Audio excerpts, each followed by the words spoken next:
السلام عليكم ورحمة الله وبركاته.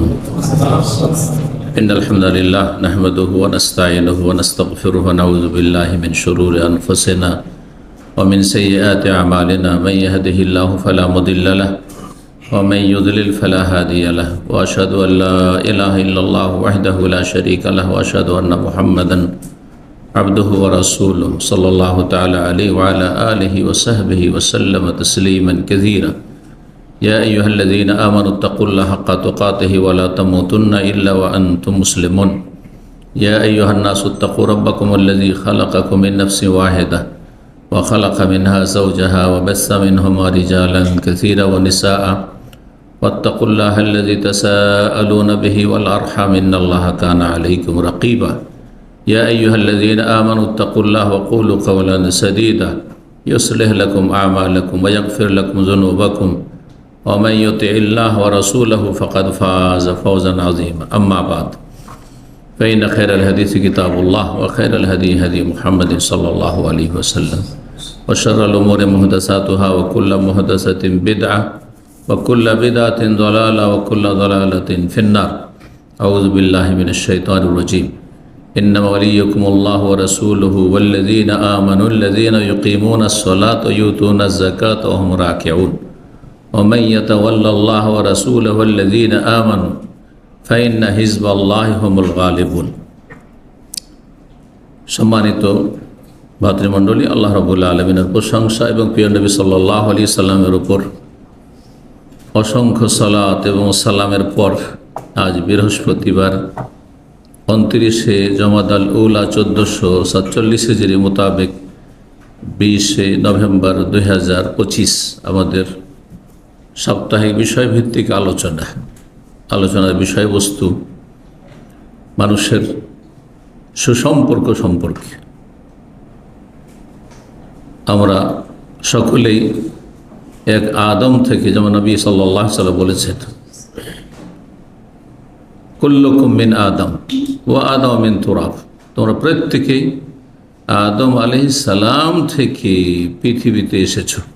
অর্থাৎ আদম আলাইহিস সালামকে প্রথম সৃষ্টি করে তার মাধ্যমে আল্লাহ রাব্বুল আলামিন ওয়াবাসসা মিনহুমা রিজালান কাসীরা ওয়া নিসা, এক মানুষ থেকে আল্লাহ দুই করলেন, তারপর অসংখ্য নর এবং নারী পৃথিবীতে ছড়িয়ে দিলেন রাব্বুল আলামিন ইরশাদ করেছেন।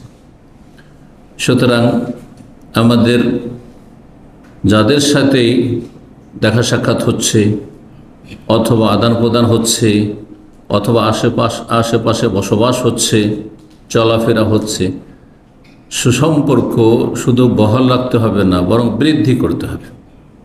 সুসম্পর্ক বৃদ্ধি করার কোরআন সুন্নাহর আলোকে বহু উপায় রয়েছে।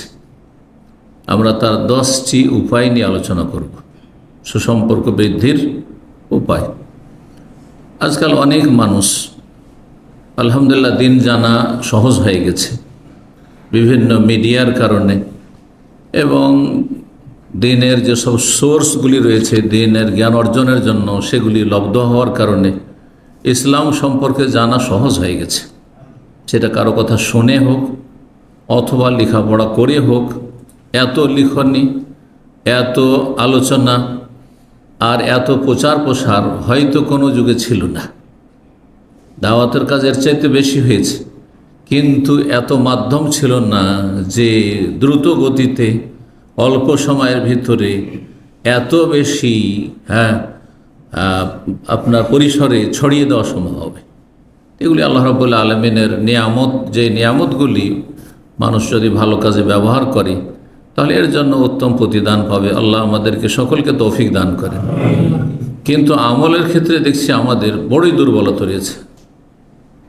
এক শ্রেণীর লোকেরা জানছেই না, যেহেতু জানার ধারে না, জানার সুযোগ আছে, খুব সহজ ইসলাম জানা আজকাল, কিন্তু জানতেই চাইছে না, গরজ করছেন না। যে কোনো কিছু গরজ না করলে শেখা যায় না। জন্য যারা আমরা একটু বেশি বয়স হওয়ার পরে মোবাইল হাতে পেয়েছি, মোবাইলের তেমন কিছুই বুঝি না। সমস্ত রকম ফ্যাসিলিটি আছে, কিন্তু কিছু বুঝি না, সামান্য কিছু বুঝি। কিন্তু যারা কচি কাঁচা নিউ জেনারেশন, তা আমাদের চাইতে বহু গুণে বেশি বুঝি। কেন? না আমাদের বুদ্ধি কম তাদের চাইতে? না, ওরা গরজ করে কিন্তু আমরা গরজ করি না, ও চলেই যাচ্ছে। তো গরজ করার বিষয়টি খুব জরুরি। যে কোনো জিনিস জানার ক্ষেত্রে অথবা যে কোনো বিষয়ে উন্নতির ক্ষেত্রে আপনাকে গরজ করতে হবে। আমি এই উদাহরণটি সবসময় দিই যে সৌদি আরব আসার পরে দুনিয়ার স্বার্থে ভাঙা আরবি সবাই শিখে নিয়েছে, ফি মাফিওয়ালা আরবি সবাই শিখে নিয়েছে।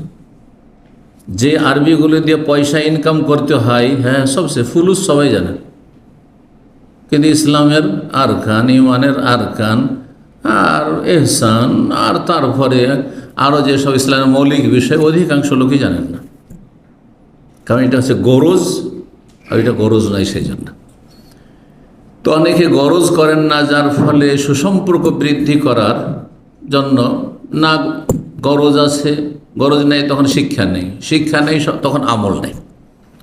আর এক শ্রেণীর মানুষ আছে যাদেরকে আমরা দেখতে পাচ্ছি যে শিক্ষা আছে, হয়তো লেখাপড়া করেছে ইসলামিক শিক্ষা অঙ্গনে, অথবা লেখাপড়া না করলে বিভিন্ন মাধ্যম দিয়ে আমাদের দিনী ভাইয়েরা বা দিনী বোনেরা অনেক কিছুই জানছেন আলহামদুলিল্লাহ,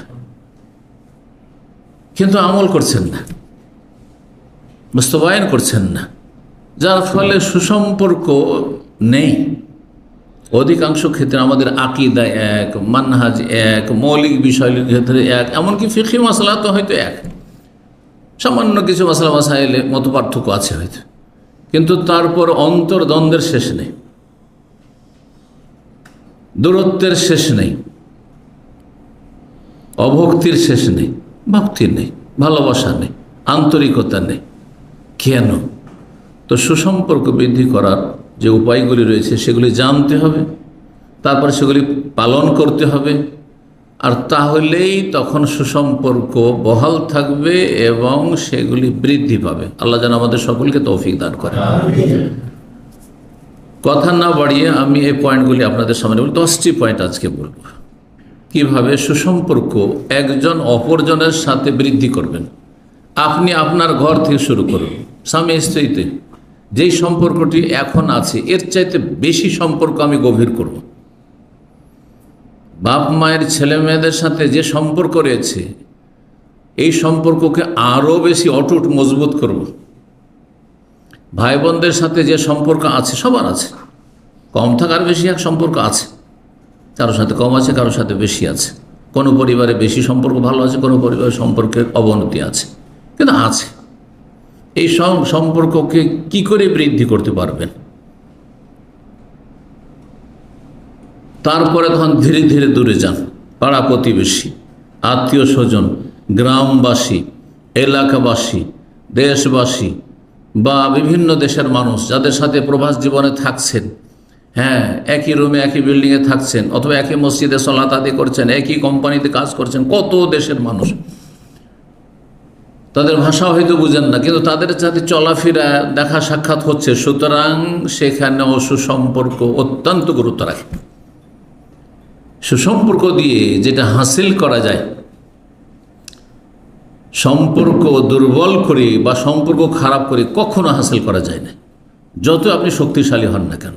অতটা ভালো মনে করে রাখবেন, আপনি কারোর সাথে সুসম্পর্ক রেখে তার থেকে যে বেনিফিট ফায়দা হাসিল করতে পারবেন, সম্পর্ক খারাপ করে যতই সে দুর্বল হোক না কেন আপনার তুলনায়, সে আপনার কিছুই করতে পারবে না ভাবছেন আপনি, আর আপনি যা ইচ্ছা তাই করতে পারবেন। আপনার কাছে রাষ্ট্রীয় ক্ষমতা আছে বা সামাজিক ক্ষমতা আছে, সমাজপতি আপনি, অথবা আর্থিক ক্ষমতা আছে, সচ্ছলতা আছে, আপনি কারো মুখাপেক্ষী নন, কিন্তু তারপরেও সেই দুর্বল থেকে যে লাভটা আপনার হইতো, যে উপকারটা হইতো সুসম্পর্কের মাধ্যমে, সম্পর্ক খারাপ করে কখনো সেটা হাসিল করা যায় না। নবী করিম সাল্লাল্লাহু আলাইহি ওয়াসাল্লামের এই মর্মে হাদিস রয়েছে, মা কানা রিফকু ফি শাইইন ইল্লা জানা, যার মধ্যেই নম্রতা আছে সেই নম্রতা তার জীবনটাকে সুসজ্জিত করে দেয়, জানা জিনতওয়ালা বানিয়ে দেয়, সুশোভিত করে দেয়, সম্পর্ক সুন্দর হয়ে যাবে। অমানজিয়া আন শাইইন, আর কারো থেকে নম্রতাকে যদি ছিনিয়ে দেওয়া হয়, সবসময় কঠোর আচরণ, হ্যাঁ, রূঢ় ব্যবহার, হ্যাঁ, কথাবার্তায় কোনো রস নেই, হ্যাঁ, তারপরে চলাফেরার ক্ষেত্রে নমনীয় না, হাসি মুখ না, সালাম দোয়া না, অত সম্পর্ক রাখতে চান না। অমানজিয়া আন শাইইন, যার থেকে নম্রতাকে ছিনিয়ে নেওয়া হয়েছে, ইল্লা শানাহু, তাকে দোষযুক্ত করেছে, আইবযুক্ত করেছে। শাইনুন মানে আইব, হ্যাঁ, সে দূষিত। আর দূষিত বস্তুর কাছে কেউ কাছে যায় না, আপনি দূষিত হয়ে যাবেন। আল্লাহ বুঝার তৌফিক দান করেন। আমাদের ভালোবাসা সুসম্পর্ক কিসের ভিত্তিতে হবে, এই কথাটি প্রথম আগে বলি।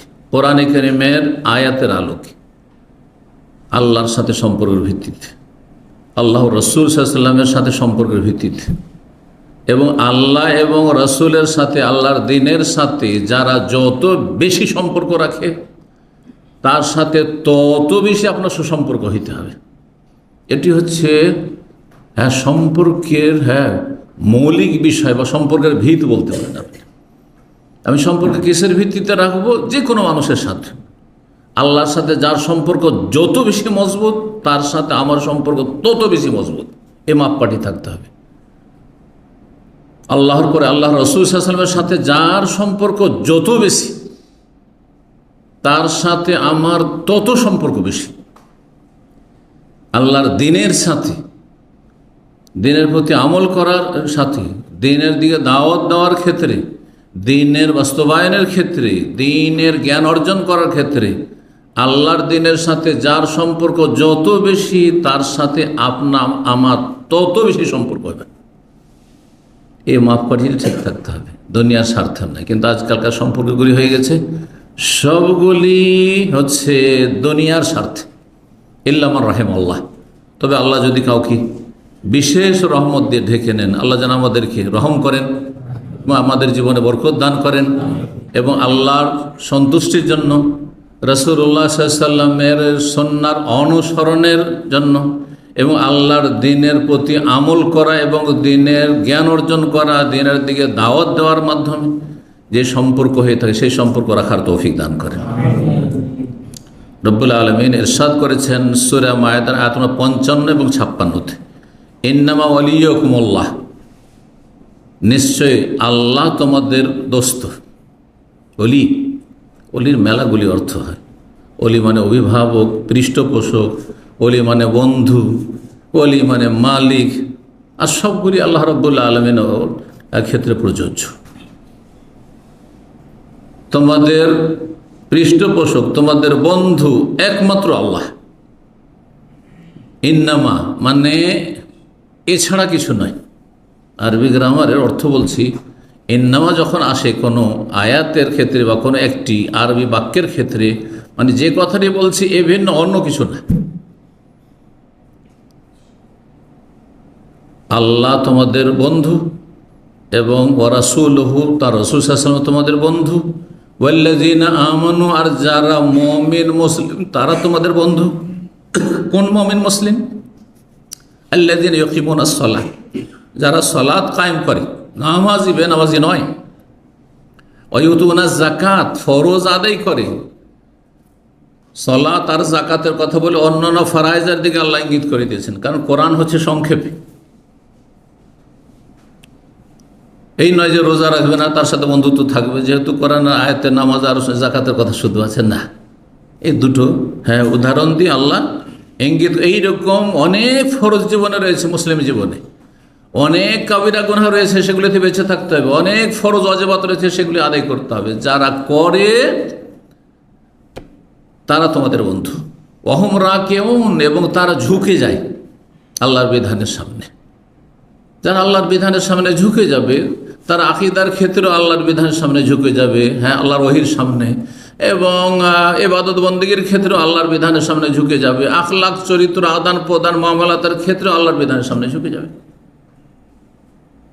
যখন আল্লাহর বিধানের সামনে ঝুঁকে যাবেন, আল্লাহর বিধানে সুসম্পর্ক কী করে বৃদ্ধি করা হয়, যথেষ্ট এই ক্ষেত্রে দিক নির্দেশনা রয়েছে।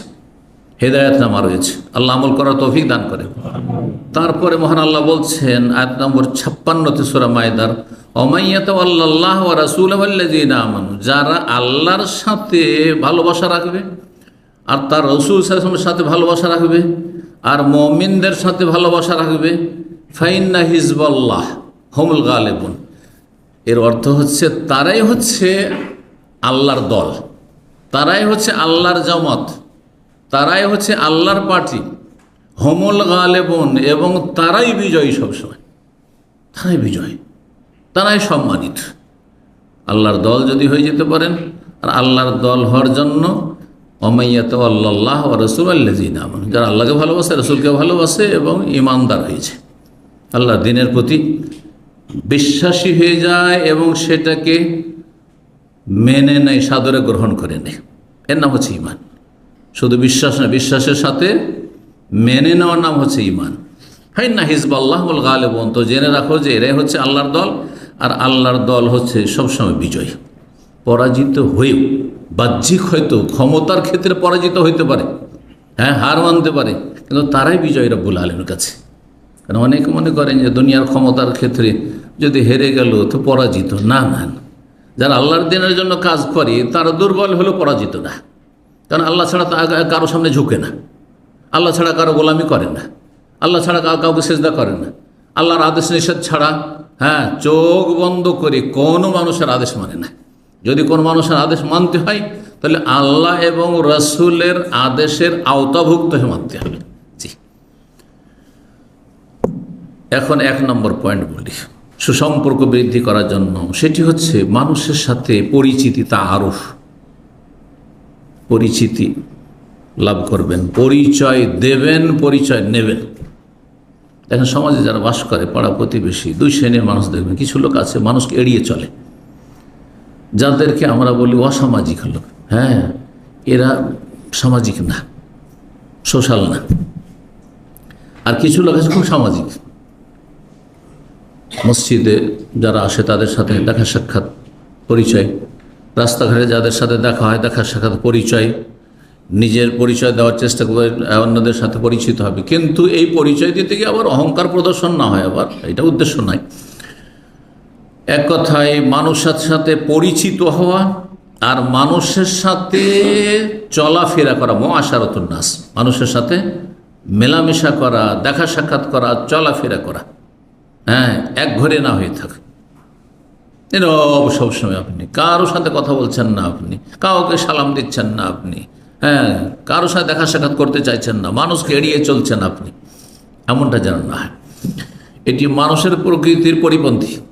মানুষকে মানুষ এই জন্য বলা হয় উনস থেকে, মানুষ শব্দটি যে কিন্তু আরবি থেকে এসছে, অথচ আমরা বাংলায় বলছি, তাই না?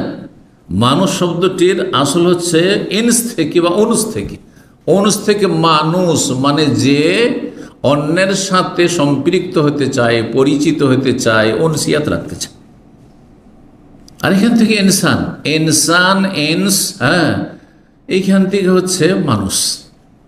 আনাসা মিন জানিবিত তুরে নারা, আনাসা যখন হবে তখন দেখা হয়, আর আনাসা ইয়ানেসো তখন মানে হচ্ছে মিল মহব্বত রাখা, হ্যাঁ, ভালোবাসা, সম্প্রীতি রাখা। তো মানুষ মানুষের কাছে ঘনিয়ে বসতে চায়, এটি হচ্ছে মানুষের প্রকৃতি।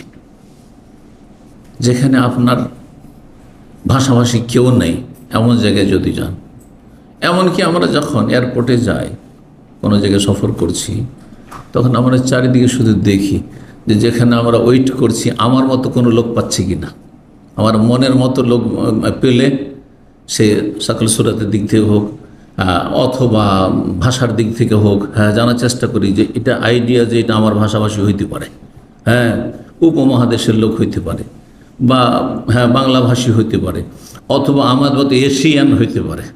তখন অন্য অন্যদের চাইতে বেশি আপনি ঘনিয়ে গিয়ে ওখানে বসবেন। আর তার সাথে দেখেন যে এটা একটু আমার মতোই আছে, আমি দাঁড়িয়ে হলো সেও দাঁড়িয়ে হলো, হ্যাঁ হ্যাঁ, আমি একটু যে ধরনের মানুষ সেও যে ওই ধরনের মানুষ মনে হচ্ছে, তো ওর পাশে গিয়ে বসবেন, ঠিক না? কেন এটা? আর তারপর চুপচাপ বসে থাকেন না, জিজ্ঞেস করেন ভাই কেমন আছেন, কোথা থেকে কোথায় যাবেন আপনি, কেন? এটা আপনার প্রকৃতি, আমার প্রকৃতি। জি, তো মানুষের সাথে পরিচিত হওয়া এবং মানুষের সাথে চলাফেরা করা, এই মর্মে একটি হাদিস রয়েছে রাসূলুল্লাহ সাল্লাল্লাহু আলাইহি ওয়াসাল্লামের।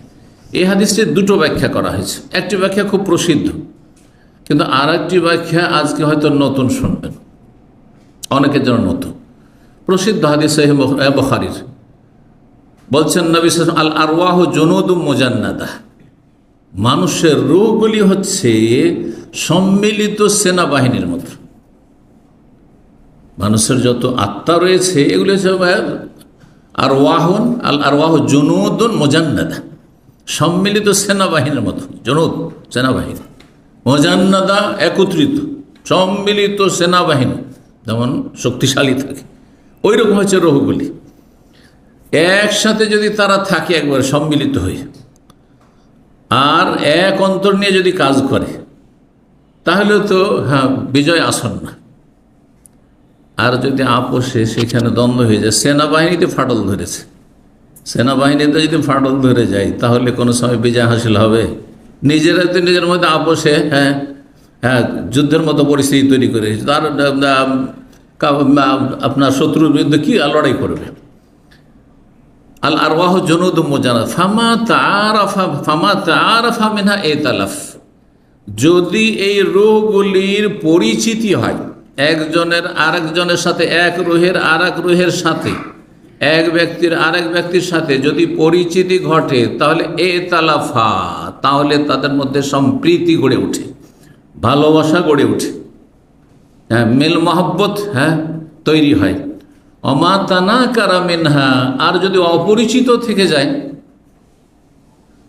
যোগাযোগই না হয়, তানাকারা, অপরিচিতই থেকে যায়, কোনো পরিচিতি লাভ করল না, প্রয়োজনে মনে করল না, তাহলে ইখতালাফা, তাহলে মতবিরোধ হবে, দ্বন্দ্ব হবে।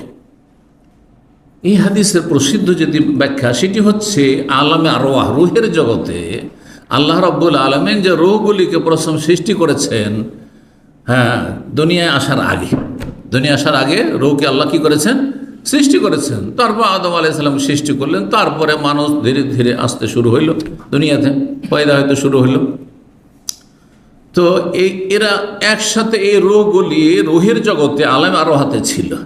ওই রূহের জগতে যদি কোনো রূহের সাথে, আত্মার সাথে দেখা সাক্ষাৎ হয়ে থাকে, পরিচিতি হয়েছে, তাহলে দুনিয়াতে আসার পর ইতালাফা, ভালোবাসা সম্প্রীতিও ওর সাথে হয়েছে, ওর সাথে দেখা সাক্ষাৎ হইলে ভালোবাসা হয়ে গেছে, দেখা সাক্ষাৎ হয়েছে আর ভালোবাসাও জন্মে গেছে, কারণ পূর্ব পরিচিতি আছে। কোন জগতে? রূহের জগতে, আলামে আরওয়াহতে। আর যদি রূহের জগতে যখন আমরা ছিলাম তখনই রূহের পরিচিতি হয়নি, তাহলে দুনিয়াতে দেখা সাক্ষাৎই হবে না, অপরিচিত থেকে যাবে। আর না হলে যদি কাছাকাছিও হয়, তবু কোনোদিন মতের মিল হবে না, কোনোদিন তার সাথে মিল মহব্বত হবে না। এই জন্য দেখা যাচ্ছে যে অনেক সময় পারিবারিকভাবে খুব চেষ্টা করছে বিয়ে দিয়ে, যে এই বিয়েকে টিকাবো, তারপরও টেকানো যায় না। অনেক সময় দেখা যাচ্ছে যে একই কোম্পানিতে কাজ করছেন আর ভাবছে এর সাথে মিলেমিশে চলবো আমি, কারণ এর সাথে আমার স্বার্থ জড়িত আছে, তারপরে মিল মহব্বত হয় না। ভাবছেন যে এর সাথে আমি ভালোভাবে চলবো, তারপরেও সে আপনাকে সবসময় নেগেটিভ বুঝছে, ভুল বুঝছে আপনাকে। এই যে অমা তানা কারামিনহা, রূহের জগতে পরিচিতি ঘটেনি, সেই জন্য ইখতালাফ, এখানে এসে ওই মনোমালিন্য হয়ে যাচ্ছে, দ্বন্দ্ব হয়ে যাচ্ছে, এমন কিছু হচ্ছে যার মতের মিল হচ্ছে না। এটি প্রসিদ্ধ ব্যাখ্যা। কিন্তু আরেকটি ব্যাখ্যা হচ্ছে আল আরওয়াহু জুনুদুম মুজান্নাদা, মানুষ হচ্ছে সম্মিলিত সেনাবাহিনীর মতো। যদি এরা দুনিয়াতে একে অপরের সাথে কি হয়, পরিচিত হয়, এটা রূহের জগৎ নাই, তাহলে দ্বিতীয় অর্থ, দুনিয়াতে এসে যদি যাদের আশেপাশে বসবাস করছেন, একই কোম্পানিতে চাকরি করছেন অথবা একই মহল্লায় থাকছেন, দেখা সাক্ষাৎ হচ্ছে, ইসলামিক সেন্টার আসছেন, ইসলামিক সেন্টারে যারা আসে সবার সাথে কিন্তু মিল মহব্বত নেই, অনেকেই অনেকের বিরুদ্ধে অভিযোগ করেন, অনেক অভিযোগ তো আমাদের কাছে আসেই না, কিছু অভিযোগ আসে। কিছু ভাইদের সাথে তো খুব মহব্বত আপনার, অথচ অল্প দিনের পরিচিতি, কিন্তু অনেক পুরাতন ছাত্র, দীর্ঘদিন আপনি আছেন, দীর্ঘদিন সেও আছে, কিন্তু তার সাথে আপনার মতের মিল হয় না, তার চালচলন আপনাকে ভালো লাগে না, আপনার চালচলন তাকে ভালো লাগে না, ভুল বুঝাবুঝি, যার ফলে একে অপরের বিরুদ্ধে অভিযোগ করেন অথবা অভিযোগ রাখেন। হচ্ছে না? হচ্ছে না? কারণটা হচ্ছে যে দুটোই অর্থ, হয় রুহের জগৎ, আর না হলে দুনিয়াতে পরিচিত হওয়া, আর তারপরে পরিচিত হওয়ার জন্য ভালো হয় পরিচিত হওয়া, পজিটিভ হওয়া। তো এইটা করেননি, হয়তো সবসময় আপনি নিজের পক্ষে ভুল মেসেজ দিয়েছেন, অথবা সে আপনার সাথে যখনই দেখা সাক্ষাৎ হয়েছে ভুল একটা মেসেজ দিয়েছে, যেটাতে আপনার তার সম্পর্কে ধারণা খারাপ হয়ে গেছে। তো এই অর্থ করা হয়েছে। অমাতানা কারামেনহা, দেখা সাক্ষাতের সাথেই যদি নেগেটিভ হয়ে যান তাহলে ইখতিলাফ, দ্বন্দ্ব শুরু হয়ে গেছে। এজন্য যাদের সাথেই যেখানে বসেন না কেন আপনি স্থায়ীভাবে বসবাস করেন, যেন পারিবারিক কাঠামো সম্পর্কে আপনি চিন্তা করতে পারেন, অথবা একই সমাজের মানুষ, বাল্যজীবন থেকে একই গ্রামে একই জায়গায় মানুষ হয়েছেন সেখানে বলেন, অথবা অস্থায়ী এখানে আছেন, 1 ঘন্টা বসলেন আর কোথাও বসলেন, অথবা আপনার সাথী সঙ্গীরা রয়েছে, যদি তাদের সাথে আপনি পরিচিত হতে চান, তাদের সাথে একটু কথাবার্তা বলেন, তাদের সাথে আপনি যদি ফ্রি একটু মেশেন, তখন বুঝতে পারবেন, না রে লোকটি তো ভালো, লোক তো ভালো। আমি তো প্রথম দেখার পরে ভাবছিলাম যে লোকটি অহংকারী, লোকটি হয়তো না অন্য রকমের, কিন্তু লোক তো ভালো। আর যদি আপনি দূরে দূরে থাকেন, অমাতানাকার মানে দূরে দূরে থাকেন, তাহলে সব সময় ভুল ধারণা হইতে থাকবে আপনার সম্পর্কে, ভুল ধারণা হইতে থাকবে। 2 নম্বর পয়েন্ট হচ্ছে সুসম্পর্ক বৃদ্ধি করার জন্য মুসলিমদের যেসব হকগুলি কোরআন সুন্নায় রয়েছে সেই হকগুলি আদায় করা। মুসলিমদের হক সম্পর্কে প্রসিদ্ধ যে হাদিসগুলি রয়েছে, একটি হাদিস রয়েছে এক মুসলিমের আর এক মুসলিমের উপর কয়টি হক? 5টি। আরেকটি হাদিস রয়েছে 6টি।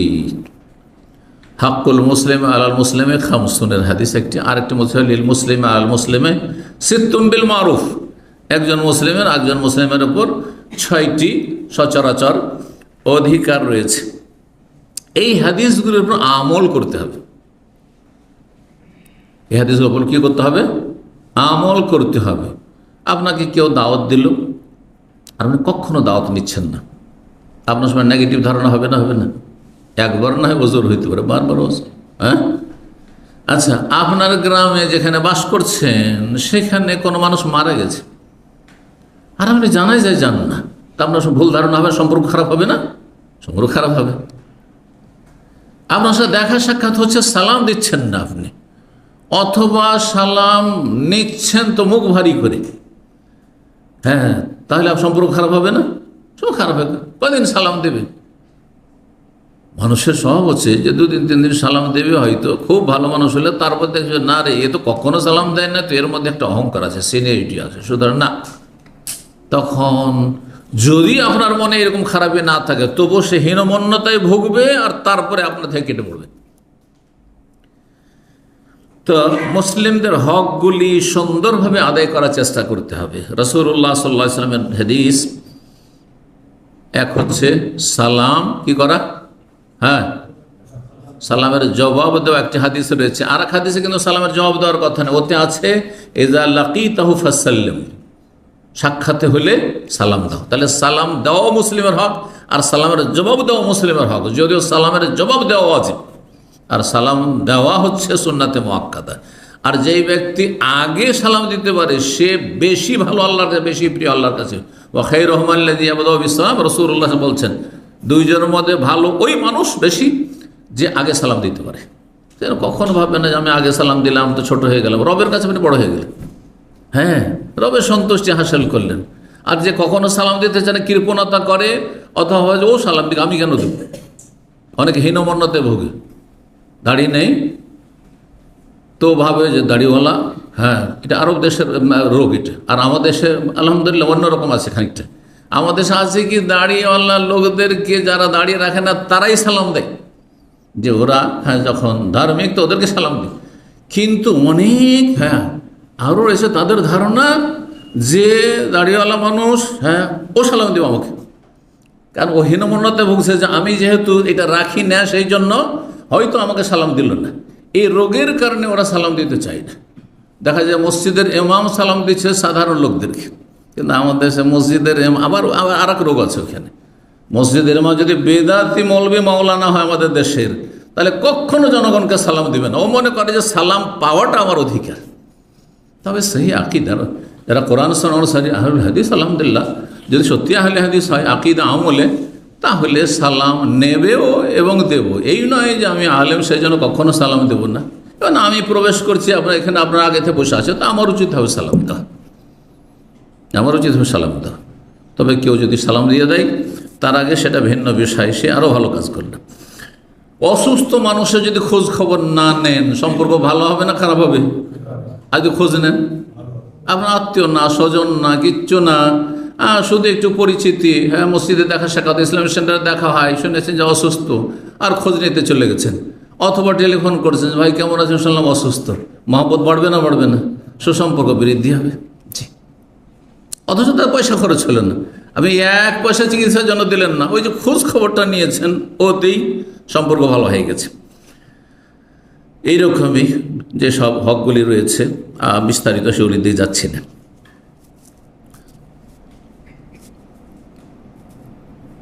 3 নম্বর কথা সংক্ষেপ করি। 3 নম্বর সুসম্পর্ক বৃদ্ধি করার উপায় হচ্ছে নম্র ভাষায় কথা বলা এবং হাসি মুখে কথা বলা। নম্র ভাষায় কথা বলবেন আর হাসি মুখে কথা বলবেন। আল্লাহ, যারা পশ্চিমা দেশে সফর করে, পশ্চিমা দেশে যারা সফর করে, ইহুদি নাসারাদের দেশে, তাদের ভালো চরিত্র দেখে প্রভাবিত হয়ে যায়। আর যদি সাধারণ মানুষ ওই দেশে যারা অত দিনের জ্ঞান রাখে না সফর করে, তো তারা অনেক সময় ইসলাম বিরোধী কথাবার্তা মন্তব্য করে ফেলে। কি বলে? যে মুসলিমদের চাইতে কাফেররা বেশি ভালো, মুসলিমদের দেশে চাইতে কাফেররা বেশি ভালো। অথচ এই কথাটি তার হারাম নাজায়েজ কথা, গুনহার কথা হয়ে গেল। একজন পাপিষ্ট মুসলিম যদি আল্লাহ পরকালে বিশ্বাসী হয়, ঈমান ভঙ্গকারী না হয়, বড় শিরক বড় কুফরিতে মুক্ত হয়, সে যতই চরিত্রবান কাফের হোক তার চাইতে ভালো। কথা বোঝা গেছে না? কিন্তু এটা তো একজন আলেম বুঝে, একজন দিনের জ্ঞান রাখে, সে বুঝে। কিন্তু আমাদের জনগণ তো বুঝে না, যার ফলে অধিকাংশ মানুষরা ওই সব দেশে সফর করলে এত প্রভাবিত হয়। বলছে মুসলিমদের কোনো চরিত্রই নেই, ডালাভাবে বলে দিল। হ্যাঁ, সব চরিত্র ওখানে চলে গেছে, নবী সাল্লাল্লাহু আলাইহি ওয়াসাল্লামের চরিত্র সব ওখানে চলে গেছে। বুঝতে পেরেছেন? আর এখানে আবার শয়তান কাজ করে, মানুষ শয়তান, জিন শয়তান কাজ করে। কারণ আল্লাহ কোরআনে কথা বলে, ওয়াযায়্যানা লাহুমুশ শাইতানু আমালাহুম। আর শয়তান কাফেরদের ভালো কাজগুলিকে সুসজ্জিত করে পেশ করে, হ্যাঁ আকর্ষণীয় করে পেশ করে। দেখো ওরা কত ভালো, ওরা হাসি মুখে কথা বলে, ওরা নরম ভাষায় কথা বলে, আর ওদের আচরণ, ওদের ভদ্রতা, শয়তান এগুলোকে সাজিয়ে সাজিয়ে পেশ করে। ফাসাদ্দাহুম আনিস সাবিল, যার ফলে মানুষ তখন প্রতারিত হয়ে আল্লাহর রাস্তা থেকে কি হয়ে যায়, সরে যায়, বিরত হয়ে যায়। ফাহুম লা ইয়াহতাদুন, যার ফলে সঠিক দিক নির্দেশ হেদায়েত পায় না, ভুল মন্তব্য করে ফেলে যে কাফের মুসলিমের চাইতে ভালো না, খবরদার। কিন্তু বড় দুঃখের বিষয় যে আমরা মুসলিম, রাসূলুল্লাহ সাল্লাল্লাহু আলাইহি ওয়াসাল্লামের উম্মত, রাসূলুল্লাহ সাল্লাল্লাহু আলাইহি ওয়াসাল্লামকে আল্লাহ রাব্বুল আলামিন উত্তম চরিত্র পরিপূর্ণ করার জন্য প্রেরণ করেছেন। বুইসতু লিউতাম্মিমা মাকারিমাল আখলাক, রাসূলুল্লাহ বলছেন যে আমাকে তো নবী করে প্রেরণ করা হয়েছে এই জন্যই, যাতে করে উত্তম চরিত্রকে পরিপূর্ণতা দান করিয়ে দিই। আমার মধ্যে আল্লাহ পরিপূর্ণ করতে চেয়েছেন। উত্তম চরিত্র ছিল কিন্তু ছড়িয়ে ছিটিয়ে ছিল। মক্কার কাফেরদেরও অনেকের চরিত্র ভালো ছিল, মেলা ভালো বৈশিষ্ট্য গুণ ছিল তাদের, আজকাল অনেকের আমাদেরই নাই। তারা যেভাবে অতিথি পরায়ণ ছিল, যে একজন মেহমান আগন্তুক অপরিচিত আত্মীয় না, আর কোনো রকম তার সাথে কোনো দুনিয়ার স্বার্থ নেই, এসেছে খাওয়াইতে হবে, একজনের জন্য দিল গোটা ওট জবাই করে। আছে আজকাল মুসলিমদের মাঝে, নাম উঠেই নেই। অপরিচিত হইলে একটা দানাও নেই, বুঝতে পেরেছেন? কিন্তু তারপরে অসম্পূর্ণ ছিল তাদের চরিত্র। এই জন্য নবী সাল্লাল্লাহু আলাইহি ওয়াসাল্লামের মাধ্যমে আল্লাহ উত্তম চরিত্রকে পরিপূর্ণতা দান করেছেন। তো রাসূলুল্লাহ সাল্লাল্লাহু আলাইহি ওয়াসাল্লামের সত্যিকার আমাদের উম্মত হইতে হলে প্রতিটি বিষয়ে নবী সাল্লাল্লাহু আলাইহি ওয়াসাল্লামের চরিত্র আমাদেরকে গ্রহণ করতে হবে। শুধু আকীদা নিলে হবে না, আর শুধু ইবাদত তরিকা নিয়েই শুধু বাড়াবাড়ি করলে হবে না।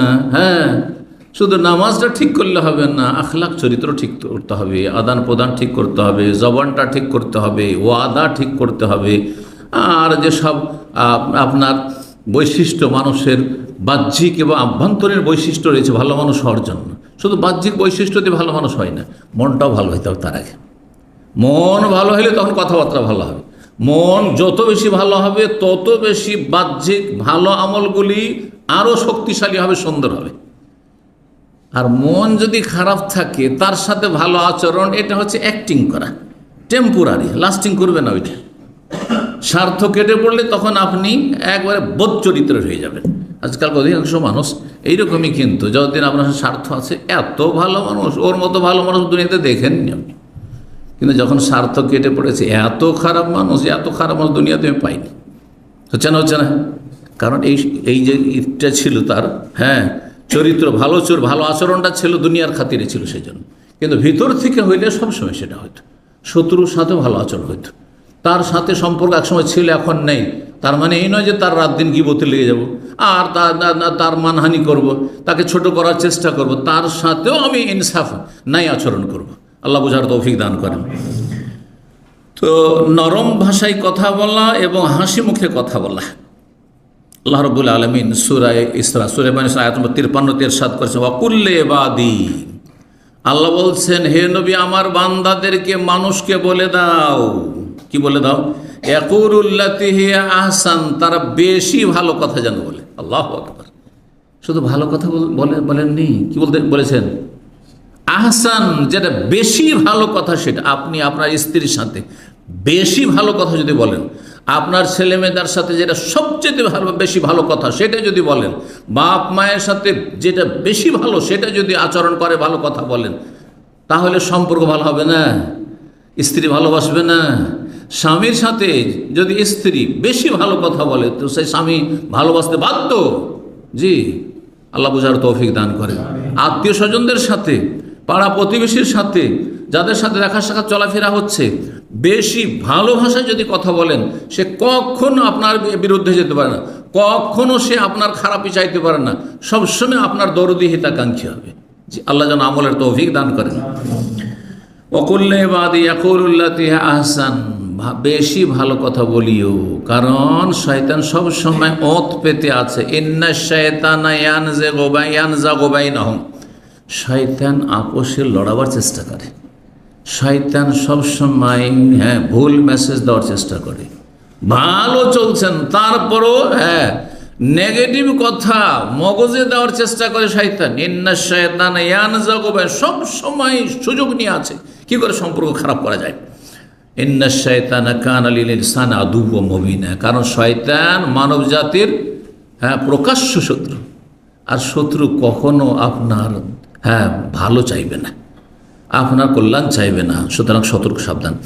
আল্লামা ইবনে উসাইমিন রাহিমাহুল্লাহ বলছেন, ওয়াজিফাতুল মুসলিম মা ইখওয়ানি, একজন মুসলিমের ডিউটি হচ্ছে, দায়িত্ব হচ্ছে বন্ধু বান্ধবের সাথে, ভাই বেরাদরের সাথে, আইয়াকুনা হাইয়ানান লাইয়ানান বিল কওলি ওয়াল ফিল, সে যেন সহজ হয়, সরল হয়, নরম হয় কথায় এবং কাজে। কথা কাজে যেন সহজ সরল হবেন আপনি, কারোর যেন কঠিন হবেন না। সব কিছুকে সহজ করুন। ভুল করেছে, আপনি তো ভুল করতে পারেন, এ কথা চিন্তা করলেই তো হয়। আমাদের পরিবারের সদস্যরা যারা ভুল করছে, তো আমি তো ভুল করছি, আমি তো ওদের মতো একসময় ছিলাম, বা ওর চাইতেও খারাপ ছিলেন অনেকে, তার চাইতে তো ভালো, যে ভালো তরবিয়ত পেয়েছে এখন আপনার ছেলেমেয়েরা, এই বিষয়গুলি চিন্তা করে দেখুন আপনি। সুতরাং এইভাবে যেন বন্ধু বান্ধব যাদের সাথে দেখা সাক্ষাৎ হচ্ছে, সে দিনী ভাই হোক, আর রক্তের ভাই হোক, আর পাড়া প্রতিবেশীর ভাই হোক, তাদের সাথে কথা কাজে যেন সহজ সরল হয় এবং নম্র হয়। কেন? লিআন্না হাযা মিম্মা ইউজিবুল মাওয়াদ্দাতা ওয়াল উলফাতা বাইনান নাস, কারণ যখন আপনি সহজ সরল মানুষের সাথে হবেন, সব বিষয়কে সহজ করে দেবেন আপনি এবং নরম হবেন, তখন এটি ভালোবাসা সম্প্রীতিকে কি করবে? মানুষের মাঝে শক্তিশালী করবে, মজবুত করবে। ওয়াহাযিহিল উলফাতু ওয়াল মাওয়াদ্দাতু আমরুন মাতলুবুন লিশার, আর এই ভালোবাসা সম্প্রীতি সমাজে, পরিবারে, হ্যাঁ, আর দেশে এটি শরীয়তে অত্যন্ত আবশ্যক বিষয়। শরীয়তের দৃষ্টিতে, ইসলামের দৃষ্টিতে এটি বড়ই গুরুত্ব রাখে। ওয়ালিহাদা নাহান নবী আলাইহিস সালাতু ওয়াস সালাম, এই জন্য নবী সাহেব নিষেধ করেছেন আনকুল্লে মা ইউজিবুল আদাওয়াত ওয়াল বাগদা, এমন কোনো খারাপ আচার আচরণ, কথা, কাজ থেকে নিষেধ করেছেন যাতে মানুষের মাঝে শত্রুতা পয়দা হয় অথবা বিদ্বেষ, দূরত্ব সৃষ্টি হয়। অত্যন্ত গুরুত্বপূর্ণ কথা। তারপর আরো বলছেন যে একজন মানুষের জন্য উচিত যখন দেখা সাক্ষাৎ হবে তখন হাসি মুখে দেখা সাক্ষাৎ করা এবং নম্র আচরণ করা আর ভালোভাবে চলাফেরা করা। বলছেন কিসের জন্য? যে এগুলি হচ্ছে নবী করিম সাল্লাল্লাহু আলাইহি সাল্লামের বৈশিষ্ট্য। আন্নাহু কানা দায়েমাল বিশর, সবসময় তিনি হাসি খুশি থাকতেন। ও কাসীরাত তাবাসসুম, সবসময় মুচকি হাসি দিয়ে কথা বলতেন। ওয়া জিদ্দাহুল আবুসু ওয়া তাকতিবু ওয়া দামআউল ইনশিরাহ, আর এর বিপরীত হাসি মুখ হওয়া আর তারপরে সবসময় হাস্যোজ্জ্বল থাকা। এর বিপরীত হচ্ছে কি করা? ভুরুকুঞ্চিত করা, হ্যাঁ, আর তার বিরক্তি বোধ করা, আর খোলা মনে কথা না বলা, সংকীর্ণ মনা হওয়া, এগুলি মানুষের সম্পর্ক খারাপ করে। মিম্মায় ইউহুদেসুন নফুর, যাতে ঘৃণা ছড়ায়, যাতে ঘৃণা তৈরি করে। 4 নম্বর সুসম্পর্ক বৃদ্ধি করার উপায় হচ্ছে মানুষের কখনো দ্বারস্থ হবেন না আপনি, মানুষের কাছে কোন কিছু চাইবেন না আপনি।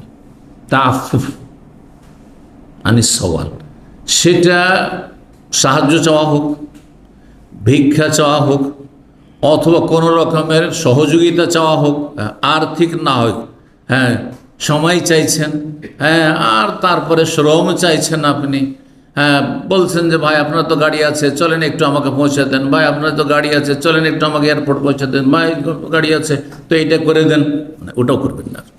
কারণ যখন চাইতে লাগবেন তখন একটা বিরক্তি চলে আসতে পারে। সবাই একই রকমের না, চাওয়াটা কমিয়ে দেবেন।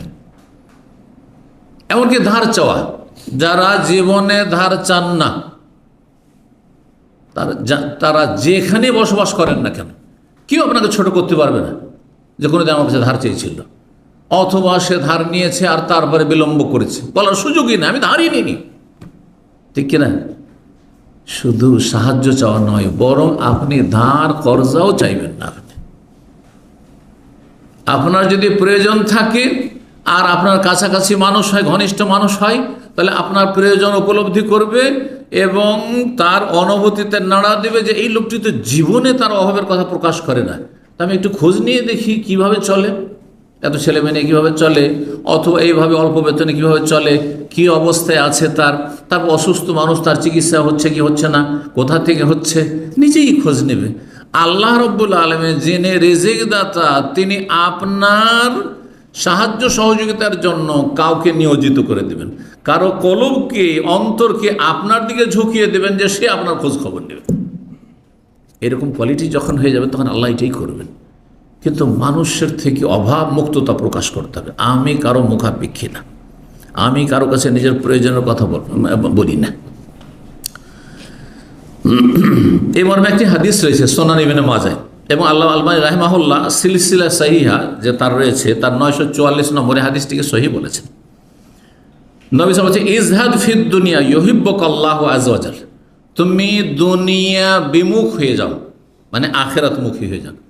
দুনিয়াকে পিছনে ফেলে দাও, তার মানে পরকালমুখী হও, সবসময় পরকালের চিন্তা করো, দুনিয়া নিয়ে এত ব্যস্ত হইও না, দুনিয়ার খাই করিও না, কি করে চলবে, কি করে উন্নতি করব, কি করে বড় হব, কি করে পয়সাওয়ালা হব, কি করে সুখী হব, রাতারাতি সবাই বড় লোক হয়ে যাচ্ছে, ওইসব চিন্তা করিয়েন না আপনি।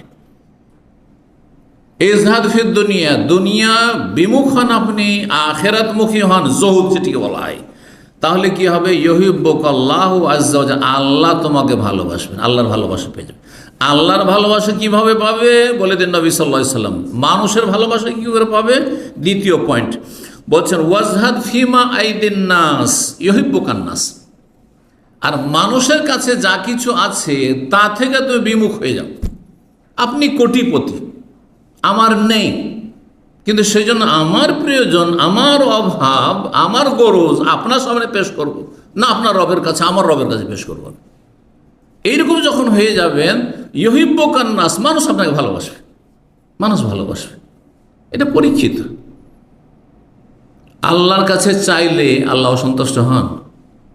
আল্লাহর কাছে যদি যা কিছুই চান না কেন, যদি হালাল চান, আপনি আল্লাহকে নারাজ হবেন, অসন্তুষ্ট হবেন? হ্যাঁ, না খুশি হবেন?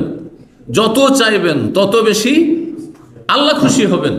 জি, কিন্তু মানুষের কাছে যত বেশি চাইবেন তত কি, তত নাখুশ হবে, অসন্তুষ্ট হবে এবং তত কেটে পড়ার চেষ্টা করবে। যদি কোনো মানুষের কাছে একবার বেশি ধার কর্জা চান, আপনাকে দেখলে ভয়ে কেটে পড়ার চেষ্টা করে, কি জানি আবার দেখা হচ্ছে কি না বলে। একবার তো দিয়েছি 1000, হ্যাঁ, আর একবার দিয়েছি 2000, হ্যাঁ, এখন কি জানি 5000 যদি চেয়ে ফেলে, তা আগে কেটে পড়ে, সব দেখাই করবো না। করবে না। ফিরি খাওয়া যদি অভ্যাস থাকে কারো, যখনই দেখা হয় একটু হালকা করে চলেন, একটু যাই বুফেতে চা খাই, আর চলে গেলেন, চট করে চলে গেলেন। হ্যাঁ, শেখ নাস্তা নিয়ে আসি, অনেক ভাইয়েরা কিন্তু বলেন একটু নাস্তা নিয়ে আসি, ভালো নাস্তা আছে, এইটা আছে সেটা আছে। যদি হ্যাঁ ঠিক আছে, তাহলে আর বেশি দিন বলবেন না। বুঝলেন না, ফেসে গেছি, বলে ফেসে গেছি, বললেই হ্যাঁ করে দিবে। বুঝতে পারছেন না? আর জীবনেও আমি হ্যাঁ যদি না করি তো বহুবার সারা জীবন বলতে থাকবেন, কারণ জানছেন যে এই বলে আমি নেকিও পেয়ে গেলাম আর আমার খরচও হইল না। বুঝতে পারছেন না? কিন্তু যখনই বললেন যে চলেন, সামনে একটা হোটেল আছে, খুব ভালো ভিআইপি হোটেল আছে, খাবার দাবার খুব ভালো, চলেন, দ্বিতীয়বার আর খুব বেশি উদার হয়ে 2-4 বার বলবেন, তারপর একটু দূরেই থাকবেন। একটা উদাহরণ দিলাম। জি, এই জন্য পর খাওয়া লোক হবেন না, পরকে খাওয়াবার চেষ্টা করবেন, পরের উপকার করার চেষ্টা করবেন, পরের কাজে আসার চেষ্টা করবেন। আল্লাহ যেন বোঝার তৌফিক দান করেন। এই ছিল হাদিস। আল্লাহর ভালোবাসা পাবেন দুনিয়া বিমুখে, আখেরাতমুখী হইলে, আর মানুষের ভালোবাসা পাবেন মানুষের কাছে যা আছে সেটা থেকে অমুখাপেক্ষী হইলে। যে আপনার কাছে আপনার, তা আমার তাতে কি, আমার রব আমাকে দেবেন, আমার রব আমার প্রয়োজন মেটাবেন। যে অবস্থায় আল্লাহর কাছে যত বড় লম্বা চাদর, আমাকে ততটা পা লম্বা করব আমি, জি, এইভাবে আমি চলবো। কিন্তু আমার কাছে নেই আর দিব, হ্যাঁ, পা লম্বা করে, আর যখন পা ঢাকছে না আমার এই ছোট চাদর দিয়ে, তখন আপনার কাছ থেকে চাদর চেয়ে আমার পা ঢাকার চেষ্টা করবো, ভিক্ষা চেয়ে বা ধার কর্জা চেয়ে। এ বদ স্বভাবটা বাদ দিতে হবে, তাহলে মানুষ ভালোবাসবে। রব্বুল আলামিন যেন আমাদেরকে আমলে তৌফিক দান করেন। 5 নম্বর ভালোবাসা বা সম্প্রীতি, কি বলছিলাম, সুসম্পর্ক বৃদ্ধির উপায়, সেটি হচ্ছে পারিবারিক ক্ষেত্রে। কারণ পারিবারিক ক্ষেত্রে আমরা একসাথে একে অন্যে খাওয়া দাওয়া করি, আর তারপরে বিভিন্ন অনুষ্ঠান হইলে তখন হয়তো একসাথে খাওয়া দাওয়া করি, একসাথে বসে খাওয়া দাওয়া করা। আজকাল পশ্চিমা সভ্যতা এমন ব্যাপক আকার ধারণ করেছে মুসলিম পরিবারগুলিতে, আর এত মানুষের ব্যস্ততা বেড়েছে যে 3 বারের 1 বারও স্বামী স্ত্রী এবং ছেলে মেয়ে একসাথে বসে একই দস্তরখানে খাবে, এইরকম পরিবার খুবই কম পাবেন। আল্লাহ, আমি মানুষের অবস্থা খোঁজ খবর নিয়ে বলছি, তাদের যারা গোটা সপ্তাহে হয়তো ওই ছুটির দিন, একদিন উইকেন্ডে যে ছুটি আছে, ওই দিন ছাড়া ছেলে মেয়ের সাথে খেতে বসে না। তাদের ছেলে মেয়েদের সাথে ভালোবাসা জন্মিবে, স্বামী স্ত্রীর ভালোবাসা জন্মিবে। রাত্রে 11টা 12টা 1টে আপনি দুনিয়াদারি করে ফিরবেন, আপনার স্ত্রী কত আর অপেক্ষা করবে? শরীর তার ঠিক রাখার জন্য সে আগে রাত্রে 7টা 8টায় খেয়ে ফেলেছে, আপনি এসে রাত 12টায় খেতে চাইবেন বা খাবেন হয়তো। আপনার ছেলেমেয়েরা যখন আপনি বাসায় আসছেন তার আগে সব ঘুমিয়ে পড়েছে খেয়ে দিয়ে, আর দুপুরেও বাইরে থাকলেন, সকালে আপনি ঘুমিয়ে থাকলেন, হয়তো আপনার অফিস নেই অথবা ডিউটি নেই, আপনার ছেলেমেয়েরা মাদ্রাসা স্কুল যাচ্ছে, সকালে ওরা নাস্তা খেয়ে অত নাস্তা বেঁধে নিয়ে চলে গেল। এ হচ্ছে আজকালকার লাইফস্টাইল। তাহলে কি করে পারিবারিক সুসম্পর্ক বৃদ্ধি পাবে? পারিবারিক সম্পর্কের অবনতি এই জন্য ঘটছে, বিভিন্ন কারণে, এটি গুরুত্বপূর্ণ কারণ। এতে হয় কি, ফির এই সময়টা খাওয়া দাওয়ার সময়, কারণ খাওয়া দাওয়ার সময় মানুষ যদি জ্ঞানী হয় তো ছেলে মেয়েদের বকাবকি করে না। যাদের বকাবকি করার স্বভাব আছে, শাসন করা বেশি স্বভাব আছে, তারাও খাওয়া দাওয়ার সময় ভাবে যে ছেলে মেয়েকে একটু আরামে খেতে দিই। বুঝতে পারছেন না?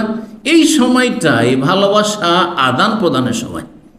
একসাথে একটু আদর করে ছেলে মেয়েকে খাওয়াবেন। হ্যাঁ, আদর করে আপনার স্ত্রী আপনাকে দয়া তুলে দিচ্ছে, খাওয়াচ্ছে, আপনি তার দিকে দেখছেন যে আমাকে দিল, কিন্তু তার জন্য আছে কি না সেটাও খোঁজ খবর নিচ্ছেন।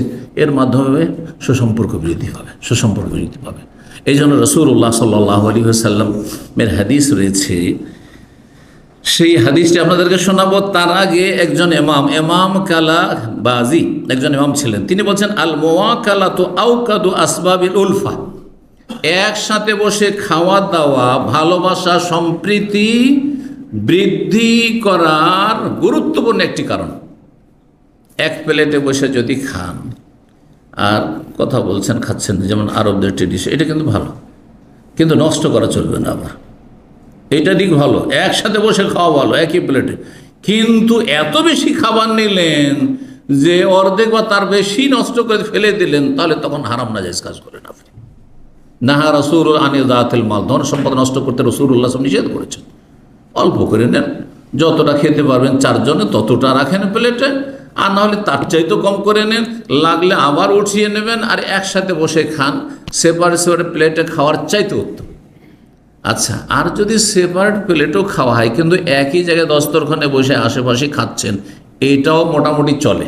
কিন্তু আর একটি পশ্চিমা তরিকা হচ্ছে কি, বুফে সিস্টেমে খাওয়া দাওয়া, ওঠাচ্ছে আর দাঁড়িয়ে দাঁড়িয়ে হাঁটছে আর খাচ্ছে, এবং হাঁটছে আর খাচ্ছে অভদ্রের মতো। কথা বুঝতে পারছেন? জায়গা কেউ পেলো, কেউ দাঁড়িয়ে দাঁড়িয়ে খাচ্ছে। এতে কখনো বরকত হবে না, আর কখনো সুসম্পর্ক বৃদ্ধি পাবে না। জি, তো বলছেন আল মুওয়াকালাতু আওকাদু আসবাবিল উলফা, একসাথে খাওয়া দাওয়া করা এটি ভালোবাসা সম্প্রীতি বা সুসম্পর্ক বৃদ্ধির গুরুত্বপূর্ণ উপায়। ও আওসাকু ওরাল ইস্তিনাস, একজন আরেকজনের সাথে মিল মহব্বতের জন্য অত্যন্ত শক্তিশালী হাতল। সাহাবী ওয়াহশী বিন হারব রাদিয়াল্লাহু তাআলা তিনি বর্ণনা করছেন যে আন্না আসহাবান নবী সাল্লাল্লাহু আলাইহি ওয়াসাল্লাম ক্বালু ইয়া রাসূলুল্লাহ, বেশ কয়েকজন সাহাবায়ে কেরাম এসে নবী সাল্লাল্লাহু আলাইহি ওয়াসাল্লামের কাছে অভিযোগ করলেন, ইন্না নাকুলু ওয়ালা নাশবা, আমরা এত খাওয়া দাওয়া করি, তখনকার যুগে এত খাওয়া দাওয়া ছিল, তারপরও খাওয়া দাওয়া করি, কিন্তু আমাদের তৃপ্তি হয় না খেয়ে দে। যারা খুব তাড়াতাড়ি খান, অনেকে তাড়াতাড়ি খেতে অভ্যাস হচ্ছে। ছোট বাচ্চাদের দেখবেন, কিছু কিছু বাচ্চারা আছে এত তাড়াতাড়ি খাবে যে ও মুখে দেওয়ার সাথে গিলে ফেলবে, ও চিবাবে না, ওর কিন্তু পেট ভরবে না। আর পেট ভরে গেলেও ওর মনও ভরছে না, সে আরও খাচ্ছে, নিজের ক্ষতি করে দিচ্ছে। কথা বুঝতে পারছেন না? তো সাহাবীরা বলে, ইয়া রাসূলুল্লাহ, আমরা খাচ্ছি কিন্তু তৃপ্তি পাচ্ছি না, খাই দাই কিন্তু মন ভরে না, তৃপ্তি হয় না। নবী সাল্লাল্লাহু আলাইহি ওয়াসাল্লাম বলে, ফালাআল্লাকুম তাফতারিকুনা, মনে হয় তোমরা ভিন্ন ভিন্ন খাওয়া দাওয়া করছো, পৃথক পৃথক হয়ে খাওয়া দাওয়া করছো। কালুর নাম, হ্যাঁ আমরা আলাদা আলাদা বসে খাই, সেপারেট খাই। কালা বললেন নবী সাল্লাল্লাহু আলাইহি ওয়াসাল্লাম, ফাজতামিউ আলা তুআমিকুম, তোমরা খাওয়া দাওয়া একসাথে করো, খাওয়া দাওয়া একসাথে করো। একসাথে খাওয়া দাওয়ার তরিকা হচ্ছে দুটি, এক প্লেটে, যেটা বেশি উত্তম, কিন্তু শর্ত বললাম খাবার নষ্ট করবেন না। আরেকটি হচ্ছে ভিন্ন ভিন্ন প্লেটে, কিন্তু সার হয়ে বা গোল হয়ে নিজের নিজের প্লেটে খান, একসাথে বসে কাছাকাছি হয়ে খান, যাতে করে হয়তো আপনি একটু কম খাবেন, আরেকজন বেশি খাবে, তো আপনার ও তার সমান আছে, আপনি যে বেশি খাবে তাকে দিয়ে দিলেন হয়তো, যাতে করে নষ্ট না হয়। তো আর কাছাকাছি থাকলেন, কথা বললেন খাওয়া দাওয়ার সময়। মানুষ অনেক সময় ব্যস্ততা আর জামান নাই, কথা বলার অন্য সময় সুযোগ পায় না, কিন্তু খাওয়া দাওয়ার সময় খাওয়া দাওয়া চলছে, একটু কথাবার্তাও চলছে। তোমরা একসাথে খাওয়া দাওয়া করো, ওয়াজকুরু ইসমাল্লাহি আলাইহি, বিসমিল্লাহ বলে খাওয়া দাওয়া শুরু করো, ইউবারাক লাকুম ফিহি, তাহলে তোমাদের খাওয়াতে বরকত দেওয়া হবে, খাবারে বরকত দেওয়া হবে। বরকত হয় না, সেই জন্য তোমরা তৃপ্তি পাও না, খেয়ে দে মন ভরে না, পেট ভরলো মন ভরে না। মুসনাদ আহমদের হাদিস, আবু দাউদ ইবনে মাজার হাদিস, মুসনাদ সহিহ ইবনে হিব্বান হাদিস, মুস্তাদরাক হাকিমের হাদিস। আল্লামা আলবানী রাহিমাহুল্লাহ হাদিসটিকে হাসান বলেছেন, সহিহুল জামির 142 নম্বর হাদিস। 6 নম্বর বিষয়, সুসম্পর্ক বৃদ্ধি করার জন্য মুসলিমদের যে কোনো সমস্যাকে গুরুত্বের দৃষ্টিতে দেখা। আপনার আমার দ্বারা যদি সম্ভব হয় যে আপনার আমি কাজে আসতে পারবো, আপনার পাশে দাঁড়াইতে পারবো, আপনার উপকার করতে পারবো, বা উম্মতে মুসলিম আর মুসলিম উম্মার কিছু আমি উপকার করে দিতে পারবো, তাহলে উপকার করা। আপনি মানুষের কাজে আসে। আপনার নিজের ম্যাটারটা শুধু আপনার কাছে গুরুত্বপূর্ণ না হয়, আপনার নিজের পেট, নিজের সংসার, নিজের ইনকাম, নিজের ছেলে মেয়ে শুধু গুরুত্বপূর্ণ, আর মুসলিম উম্মাহ জাহান্নামে চলে যাচ্ছে, মুসলিম উম্মাহ কাফেরদের গোলাম হয়ে যাচ্ছে, মুসলিম উম্মাহ দিন থেকে বেরিয়ে চলে যাচ্ছে, আর মুসলিম উম্মাহ জাহেল মূর্খ থেকে জাহান্নামে চলে যাচ্ছে, না দিন শিখছে না দিন আমল করছে, মুসলিম উম্মাহ মার খাচ্ছে, আর আপনি নাকে তেল দিয়ে ঘুমাচ্ছেন যে দুশ্মন আমাদের কাছে আসেনি, ওই দেশে আছে। এটা করলে হবে না। আল ইহতিমাম বিউমুরিল মুসলিমিন, মুসলিমদের চিন্তা রাখতে হবে সবসময় মাথায়। কিছুই করতে পারবো না হয়তো আমরা সাধারণ মানুষ, দোয়া তো করতে পারবো। কয়জন লোক দোয়া করেছে? যারা বড় বড় কথা বলে থাকেন, হ্যাঁ, অন্যদের সম্পর্কে, এই সরকার কিছু করে না, এই শাসক করে না, এই অমুক দেশের এরা করে না, আপনি কি করছেন? বলুন যে আপনি কতবার দোয়া করেছেন ফিলিস্তিনের মুসলিমদের জন্য? আপনি কয়বার দোয়া করেছেন আপনার প্রতিবেশী মজলুম আরাকানিদের জন্য, বার্মার মুসলিম ভাই বোনদের জন্য? আপনি কতবার দোয়া করেছেন মজলুম মুসলিম, যেখানে জুলমের শিকার হচ্ছে বিভিন্ন দেশে, হ্যাঁ, সুডানে যে অবস্থা মুসলিমদের, আপনি কয়বার দোয়া করেছেন? জানিনি না হয়তো এই খবর, জানার প্রয়োজনই মনে করেননি আপনি হয়তো, যে আমার মুসলিম ভাই বোনরা কোথায় আছে। আল্লাহ রাব্বুল আলামিন যেন আমাদেরকে বুঝার এবং আমল করার তৌফিক দান করেন। রাসূলুল্লাহ বলছেন, আল মুমিনুনা কারাজুলিন ওয়াহিদ। একটি হাদিস এই ভাষায় রয়েছে, অন্য হাদিসে রয়েছে, তারাল মুমিনিনা ফি তাওয়াদ্দুহিম ওয়া তাআতুহিম ওয়া তারাহুম কাল জাসাদিল ওয়াহিদ। মুসলিমরা তাদের, হ্যাঁ, ভালোবাসার ক্ষেত্রে এবং সহানুভূতির ক্ষেত্রে, আর একজন অপরজনের উপর মায়া মমতার ক্ষেত্রে একটি দেহের মতো, একটি দেহের মতো, একজন মানুষের শরীরের মতো। আমার আঙ্গুলে যদি সামান্য একটু কেটে যায়, ব্যথা পাই, তাহলে শুধু আঙ্গুল ব্যথা করবে না, গোটা শরীর ব্যথিত হবে, গোটা শরীর কষ্ট পাচ্ছে। হ্যাঁ, তাদালাহু সাইরুল জাসাদ বিসাহরি ওয়াল হুম্মা, সমস্ত শরীর কষ্ট পায়, যার ফলে রাত জাগলে আমার গোটা শরীর রাত জেগে আছে, অথচ চোখে ব্যথা নেই, ব্যথা আছে আমার আঙ্গুলে, ব্যথা আছে পায়ের নখে, কোথায় একটু ব্যথা আছে, কিন্তু সারা রাত অনিদ্রা, ঘুম হয়নি, এবং জ্বর এসেছে, গোটা শরীরে জ্বর এসেছে, শুধু পায়ের ওই ব্যথার জায়গাতে যে জ্বর আসেনি, গোটা শরীরে জ্বর এসেছে। এই উদাহরণ দিয়েছে রাসূলুল্লাহ সাল্লাল্লাহু আলাইহি ওয়াসাল্লাম। এজাস্তা কামিন হোক অজুন, একটা কোনো অঙ্গে যদি সে আক্রান্ত হয়, কোনো ব্যাধি হয়, ব্যাধিগ্রস্ত হয়, তাদা আল্লাহু সাইরুল জাসাদ, তো গোটা শরীরের অঙ্গ প্রত্যঙ্গ সাঁত দিয়ে থাকে, বিসাহরি ওয়াল হুম্মা, রাত জাগরণের ক্ষেত্রে, অনিদ্রার ক্ষেত্রে এবং জ্বরে আক্রান্ত হওয়ার ক্ষেত্রে। সুতরাং মুসলিমদের বিষয়গুলি নিয়ে আমাদেরকে সবসময় চিন্তাশীল থাকতে হবে, মুসলিমদের ব্যথায় ব্যথিত হইতে হবে, মুসলিমের খুশিতে আমাদের খুশি হইতে হবে, মুসলিমদের শক্তিশালী হওয়াতে আমাদেরকে শক্তিশালী, আলহামদুলিল্লাহ, আমি অনেক দূরে তাদের থেকে, কিন্তু তাদের কথা শুনে আমাকে খুশি লাগছে, তারা সুখে আছে সুতরাং খুশি লাগছে, তারা ভালো অবস্থায় আছে বা ভালো অবস্থানে গিয়েছে সুতরাং খুশি। কোথায় এই বন্ধন? এই জাতীয়তা এই বন্ধনকে খেয়ে ফেলেছে, গ্রাস করে ফেলেছে। জাতীয়তার মূর্তি, মনে রাখবেন, এই মুসলিমদের ইসলামিক ভ্রাতৃত্বকে শেষ করে ফেলেছে। শুধু নিজের ভাষাভাষী অথবা নিজের আঞ্চলিকতা, নিজের জাতি আর নিজের দেশ, এর ভিন্ন চিন্তা করার কোনো সময় নেই। এমনকি দেশের কথাও চিন্তা করেন না হয়তো অনেকে, শুধু নিজের পেটের কথা, নিজের সংসারের কথা, নিজের স্বার্থের কথা চিন্তা করছে। আল্লাহ রাব্বুল আলামিন যারা বিষয়গুলো বোঝার তৌফিক দান করেন। 7 নম্বর সুসম্পর্ক বৃদ্ধি করার উপায় হচ্ছে মাঝে মাঝে উপঢৌকন দেওয়া, হাদিয়া তোহফা দেবেন, গিফট দেবেন। নবী সাল্লাল্লাহু আলাইহি ওয়াসাল্লাম গিফট শুধু নিতেন না, সবসময় দিতেন। ওয়াইউসিবু আলাইহা, কানা রাসূলুল্লাহ ইয়াকবালুল হাদিয়াতা ওয়াইউসিবু আলাইহা। নবী সাল্লাল্লাহু আলাইহি ওয়াসাল্লাম মনে করছেন যে আজকালকার মতো, আজকাল তো আমরা এত দুর্বল, হ্যাঁ, আর্থিক দিক থেকেও দুর্বল, আর তারপরে ইমানের দিক থেকেও দুর্বল, যার ফলে আলেম সমাজ মনে করি যে জনগণ আমাদেরকে গিফট দেবে আর আমরা বাস, হ্যাঁ, না না, মোটেই না। নবী সাল্লাল্লাহু আলাইহি ওয়াসাল্লামের কিন্তু আদর্শ এটি ছিল না। কি আদর্শ ছিল? ইয়াকবালুল হাদিয়াতা, হাদিয়া কবুল করতেন, কেউ দিলে না করতেন না, দেবেন জাযাকাল্লাহ খায়র, হ্যাঁ, অসুবিধা নেই, দেন। ওয়াসিবু আলাইহা, এবং তার প্রতিদান দিতেন। প্রতিদান সেম সেম দিতে হবে জরুরি নয় যে আপনি আমাকে একটা আতর দিলেন তো আপনাকেও আতর দিতে হবে।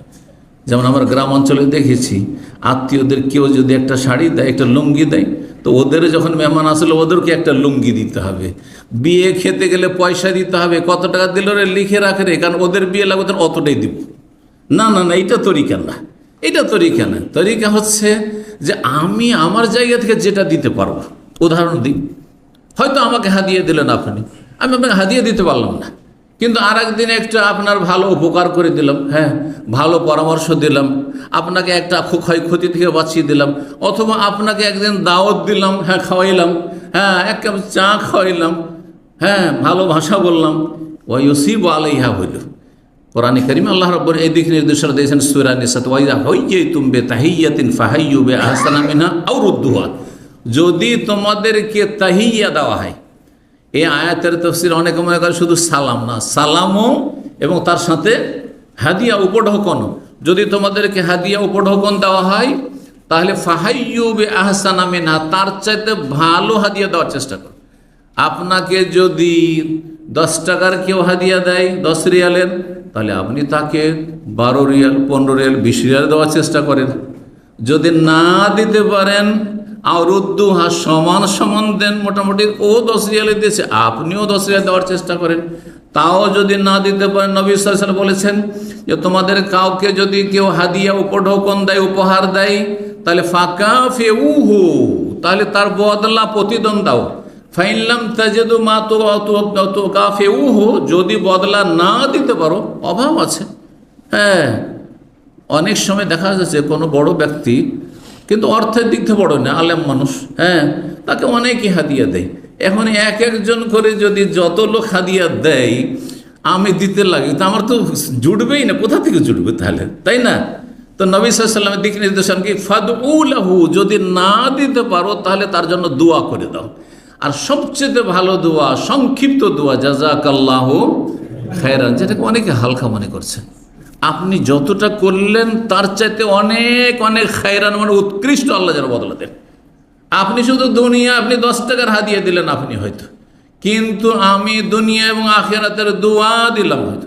আমি আপনাকে 10 টাকার উপকার করলাম, কিন্তু আপনি জাযাকাল্লাহু খায়রান একটা পয়সার কিছু দিতে পারলেন না, কিন্তু এই দোয়া দিয়ে আমার দুনিয়া আখিরাতকে সুন্দর করে দিলেন। আল্লাহ যেন বোঝার তৌফিক দান করেন।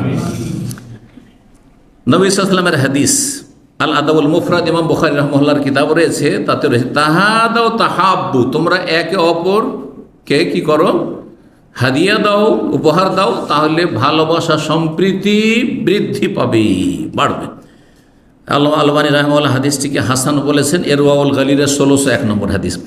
8 নম্বর উপায়, এটি অত্যন্ত ব্যাপক কথা, পয়েন্ট, সেটি হচ্ছে দ্বীন ইসলামের যতগুলি বিধিবিধান আছে এর উপরে সুন্দরভাবে আমল করেন আপনি।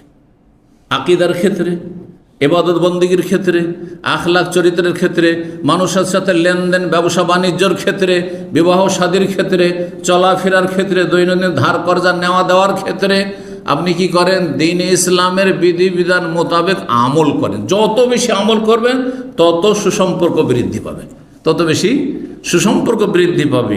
এ মর্মে ইমাম ইবনে তাইমিয়া রাহিমাহুল্লাহ বলছেন, খুব গুরুত্বপূর্ণ কথা, সাবাবুল ইজতিমা ওয়াল উলফাতে জামউদ্দিন ওয়াল আমালু বিহি কুল্লিহি, বলছেন মানুষের ঐক্য এবং ভালোবাসা, সম্প্রীতি, সুসম্পর্কের মাধ্যম হচ্ছে দ্বীনকে একত্রিত করা, দ্বীনের জ্ঞান অর্জন করুন, দ্বীন ইসলাম সম্পর্কে শিখুন, ওয়াল আমালু বিহি, তারপর আমল করুন। আপনি শুধু শিখে রেখে দিয়ে না, আমল করেন।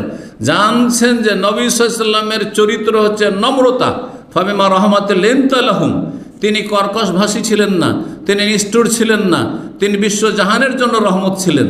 আর আপনি খারাপ আচরণ করছেন, তার কেমন করে হবে? আমল করেন, আপনি জানার পর আমল করছেন না।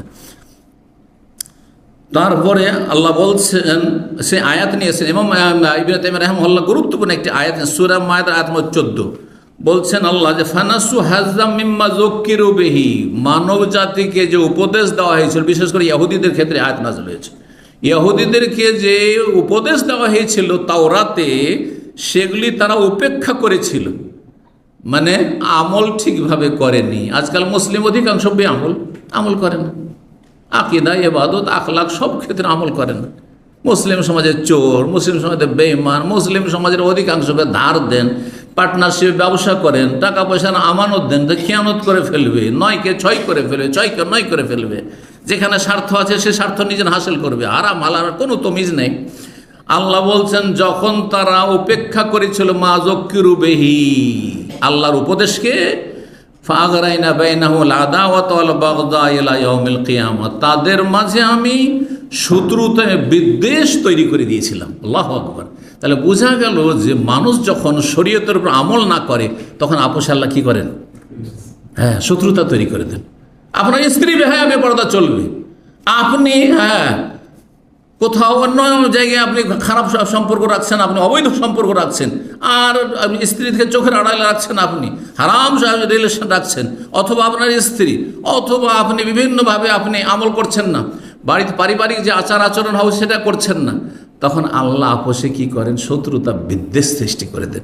এরকম সমাজের ক্ষেত্রে, এরকম যাদের সাথে দেখা সাক্ষাৎ হচ্ছে সেই ক্ষেত্রে মনে রাখবেন। 9 নম্বর উপায় হচ্ছে সুসম্পর্ক বৃদ্ধি করা। সেটা হচ্ছে কাউকে যদি ভালোবাসেন, মানুষ তো আর গায়েব জানে না যে আপনি তাকে ভালোবাসেন, তার ক্ষেত্রে আপনি পজিটিভ, তাকে আপনজন মনে করেন, প্রিয়জন মনে করেন, তাকে জানিয়ে দেন, তাকে জানিয়ে দিতে বলা হয়েছে। জি, এটা রিয়াকারি নয়, লোক দেখানো নয়। নবী সাল্লাল্লাহু আলাইহি ওয়াসাল্লামের এই মর্মে হাদিস রয়েছে, ইযা আহাব্বার রাজুলু আখাহু ফালইউখবিরহু আন্নাহু ইউহিব্বু। কোনো ব্যক্তি যদি আরেকজন ব্যক্তিকে ভালোবাসে তাহলে তাকে যেন জানিয়ে দেয়, ভাই আপনাকে আল্লাহর জন্য ভালোবাসি, উহিব্বুকা ফিল্লাহ, আমি আল্লাহর জন্য আপনাকে ভালোবাসি, আল্লাহর দ্বীনের জন্য ভালোবাসি, হ্যাঁ আপনার আমলের জন্য ভালোবাসি, আপনাকে ভালো মানুষ মনে হয় সেজন্য ভালোবাসি, উহিব্বুকা ফিল্লাহ, আল্লাহর জন্য, দুনিয়ার স্বার্থে ভালোবাসি না। এটি জানিয়ে দেওয়া, এতে কি হবে? ভালোবাসা, সম্প্রীতি এবং সুসম্পর্ক বৃদ্ধি পাবে। 10 নম্বর সর্বশেষ যে বিষয়টি বলবো সেটা হচ্ছে যতগুলি উত্তম চরিত্রের দিক রয়েছে, অত্যন্ত ব্যাপক। একজন মানুষকে ভালো মানুষ হওয়ার জন্য সারা জীবন লাগতে পারে, আর কোনো একজন বাহ্যিক ভালো মানুষ ছিল সারা জীবন, খারাপ হওয়ার জন্য 1 মিনিটও লাগতে না পারে। একটা খারাপ আচরণের জন্য আপনি সমাজে একবারে কুলুষিত হয়ে গেলেন, বদনাম হয়ে গেলেন আপনি। কিন্তু ভালো মানুষ হওয়ার জন্য অনেক সময় লাগে, ইতিবাচকও লাগে ভালো চরিত্রগুলি, ভালো বৈশিষ্ট্যগুলি, আর নেতিবাচক লাগে মানে খারাপ মন্দ আচার আচরণ থেকে বেঁচে থাকতে হয়। তো যখন যত বেশি চরিত্রবান হবেন তত বেশি আল্লাহ তাদের অন্তরে, আশেপাশে যারা আছে তাদের অন্তরে আপনার ভালোবাসা, সম্প্রীতি, মহব্বত সৃষ্টি করে দেবেন, যার ফলে সুসম্পর্ক বৃদ্ধি পাবে। এখানে আজকের আলোচনা শেষ করছি। রব্বুল আলমিনের কাছে দোয়া করি আল্লাহ আমাদেরকে যেন পরস্পরকে ভালোবাসার তৌফিক দান করেন, আল্লাহর জন্য, আল্লাহর দ্বীনের জন্য, আল্লাহ রসুল সাল্লাল্লাহু আলাইহি সাল্লামের সুন্নাহর অনুসরণের ভিত্তিতে এবং আল্লাহ রাব্বুল দ্বীন পালনের ভিত্তিতে আল্লাহ রাব্বুল যেন মানুষকে ভালোবাসার তৌফিক দান করেন। মুসলিমদের সম্প্রীতি, ভালোবাসা, সুসম্পর্ক আল্লাহ যেন মজবুত করে দেন এবং আমরা যা কিছু শিখছি তার উপর আমল করার জন্য তৌফিক দান করেন। সুবহান রাব্বিকা রব্বিল ইজ্জাতি আম্মা ইয়াসিফুন ওয়া সালামুন আলাল মুরসালিন ওয়াল হামদুলিল্লাহি রাব্বিল আলামিন।